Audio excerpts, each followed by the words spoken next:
furious with me. Furious with me, because I keep sending it back for more edits and more edits and more edits. Because what they come to realize is that it is very difficult to present this information in child-appropriate terms. My ultimate goal for this is for them to, number one, be comfortable addressing all kinds of topics when they come up, and number two, to be prepared for children to ask questions in the moment when they least expect it, because that's what young children do. How many of you have ever worked with young children or have had young children? You know that. You're in the grocery store. Mommy, what's wrong with that person? Why does that person look that way? If you say shh, or you say don't answer, oh, shh, don't say that, or I can't talk about that now, you've talked about it. You've answered it. So the goal of this assignment for our students is to really force them to confront these challenging topics. How are you going to address this with children? You can't diminish something because you don't know if a child in your class is actually in that situation or had that experience. It is a challenge for them, but it is something that really does help to move them forward. And I have this wonderful email, I don't have it to share with you, but I received from a graduate about a year ago, and her paper had been on homelessness, and she talked about the fact that there was a child who was homeless, and the principal was afraid to assign the child to her classroom. She was a beginning teacher. And she said, I told him I learned about this topic, that I felt I could handle it. And she said that she even brought, I'm sorry, I'm gonna get choked up. Nobody's gotten choked up. Why am I getting choked up? And she said, I even brought the book we wrote, because they do it in small groups. I brought the book we wrote to the principal and showed the principal. And he assigned the child to my class. So, I'm sorry, okay, I'm gonna stop there because I'll get even more choked up, and that's embarrassing. But anyway, what I'm really trying to focus on here is that I've thought a lot about what we said this morning about empathy. I sat here and I listened and I looked up the definition. I sat there at that table and I thought about, can we teach our students empathy? I don't know that we can teach them empathy, but I surely know I can activate it. I surely know that as a teacher-educator that I can raise awareness, that I can bring the human element of what it means to experience trauma in a variety of settings, of what it means to be living in poverty to our students so that they see it differently. And a lot of these assignments move them that way. Our students, like Joan said, are, by and large, white middle-class females. And so in some ways, there's a major learning curve for some of them. But through exposure and through scaffolding, we actually have shown, we have found evidence of self-understanding and respect for others, and perhaps, I put that in today, empathy. Because we do see it. We did a longitudinal study of our students. It was largely focused on their perceptions about race and culture, but what we found was that some of them were still talking 2 years later after teaching about what they had learned in the course, and there were very empathetic tones. I know I'm really getting close. Morvan McDonald's work at the University of Washington and Ken Zeigner's work at the University of Washington has been very influential on what we do and what I do in my class. This chart or activity, this graphic is based on Morba's work, which we adapted. It's community engagement activities. It's Bronfenbrenner based on the microsystem, meso, exo, a macro system. We have our students do this multiple times whenever they're in a new placement. I'm not sure how easy it is for you to see, but I want to call your attention. I hope you can see this. I did a screenshot and blew it up. The microsystem. These are activities they have to engage in. They have to write written reflections about. If you take a quick look at that, anybody want to take a guess of this list, which ones are most transformational for our teacher education candidates? Somebody call out one you think. Like the least. Like the least. Somebody else? Quietest. One more? There are 4. All right, I'm short on time, so I'm going to go ahead. Oh no, what happened? Carla, what did I do?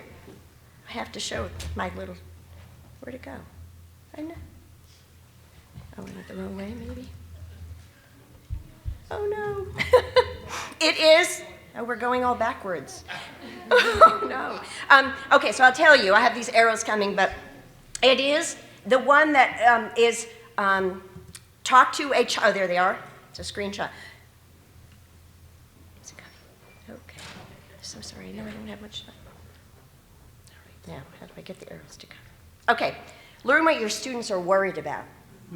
This is huge. Then what's important about this and these next 3 And it was spend 15 minutes with the quietest child. This is the one so easy to overlook as a teacher because they don't disrupt anything, right? 15 minutes with the child you like the least.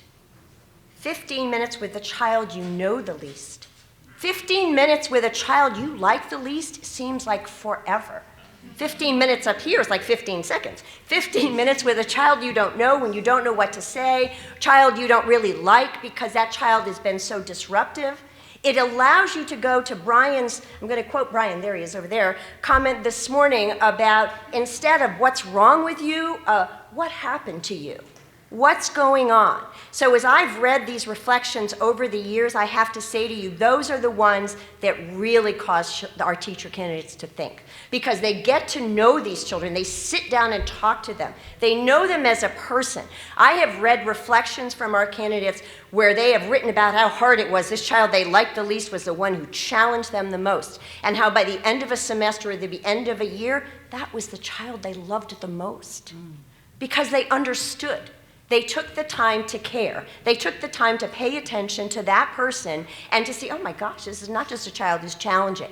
And you know what happens? We all know this. When you care about that child is going to be much more likely to be engaged with you and to be with you because that child feels safer, that child feels like that you can be trusted.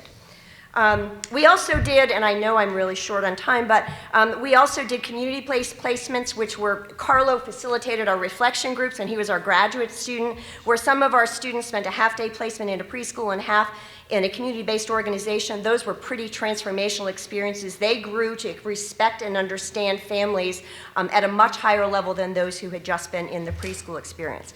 We do have our students do functional behavioral assessments. Those of you with a special ed background are probably familiar with FBAs. It basically is looking at challenging behaviors, the ABCs, what's the antecedent, what was the behavior, what was the consequence. I teach this course, one of the things I have them do, also something very enlightening, is I also have them spend half a day recording on-task and positive behaviors. When they write their papers, they write more about the evidence they gathered on that day than they write about what they learned by observing the challenging behaviors. It forces them to shift their focus to what are the strengths that this child brings, what works, what kind of instructional strategies are actually engaging for this child so I can connect with this child. We have a big programmatic emphasis on data-driven decision-making, and these three bullets, the first three bullets, really link nicely with the Mallet article that Kristen referenced yesterday. That school success program was really focused on working with children who had been maltreated, but these are core components of our program. We emphasize data-driven decision-making, disaggregation of formative assessment data. They do it all the time. I tell them if you're going to be held accountable for state level standardized assessment data in these subgroups, you better be looking at how your students are performing in these subgroups and formative assessment data. It is enlightening for them to look at what do I see about my English learners? What do I need to do to modify my instructional strategy? We really focus very much on the planning and delivery of high quality and engaging, culturally responsive instruction. Very strong focus on family engagement. Positive communications with families is really important, and we require them to design lessons that are extended into the home environment, that are culturally respectful, culturally responsive, and have absolutely no cost. The last thing I want to talk to you about is what we do relative to in-service teacher education. As I mentioned to you, we have a mandate to have professional development school partnerships. What that means is we have a formal relationship with a school. We're supposed to have a minimum of 5 students, of our students, in a school at a time. We are supposed to be part of that professional learning community. It allows us to get very invested in a school, because it's not what it used to be where you would place teacher candidates at a random site all over wherever we could find a placement. What has happened over the years because of this model is many of the teachers in these schools are our graduates. So we have grown our own teachers. We now have many former graduates who are mentors, who have come through our program. So that is particularly advantageous from our part, not that I'm objective, of course. But what have we done relative to professional development? We use an inquiry group model largely to deliver professional development, which is sustained inquiry over time.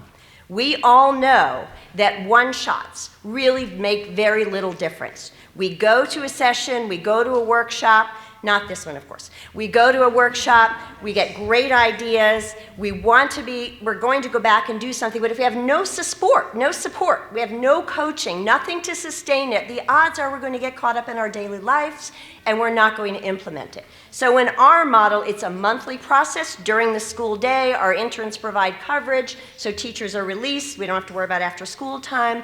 It's facilitated, typically by a faculty member from our campus, but sometimes other teachers, or it's co-facilitated. And some of the topics that we've worked on, we also provided a summer institute this summer for the first time, and we got a grant to follow up with 50% of the attendees, and we're going to coach them. But we focused on trauma, we focused on brain development, we focused on family engagement, grounded in home visiting, positive communications about students and children, learning extensions. The other thing that we've come to notice is that the teachers that we work with are very unaware of resources that do exist in their community. And so I got a grant, and I was working with a school, and I asked about resources because I did a focus group with parents, and the parents said, I don't know and these are all parents of children who have children with disabilities or developmental delays. And they said, I don't know what resources exist. When I do know where they are, I go there and I feel judged. I don't know how to get support. I'm not sure how to proceed. So then I had a focus group with the teachers, and the teacher said, well, I don't live in this county, so I don't know what the resources are. I wouldn't know. So then I got another grant. And then we wrote a community resource guide, and we had it translated into Spanish, and then we had some members of the local community who provide an array of social services come in and do staff development for the teachers. And they have a name, and they have an email address, and they have a phone number. So in closing, we have a long way to go. I am not going to stand here and tell you that our program is the model program, that we've done everything right. But I will tell you that there are things that can be done, and that students really our teacher candidates need a lot of scaffolding, and they need a lot of support, but with that support, they really can grow into much better informed teachers when responding to childhood trauma. So I have my reference list. Here's my contact information. If you have questions, I would welcome them, but I think I'm out of time. Okay.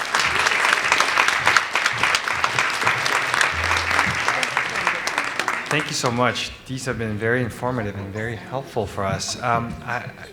Let's take a 15-minute break. We'll come back at 2:15. We'll have our final presentation for the day before we have our open session. So see you guys in 15 minutes. Thank you.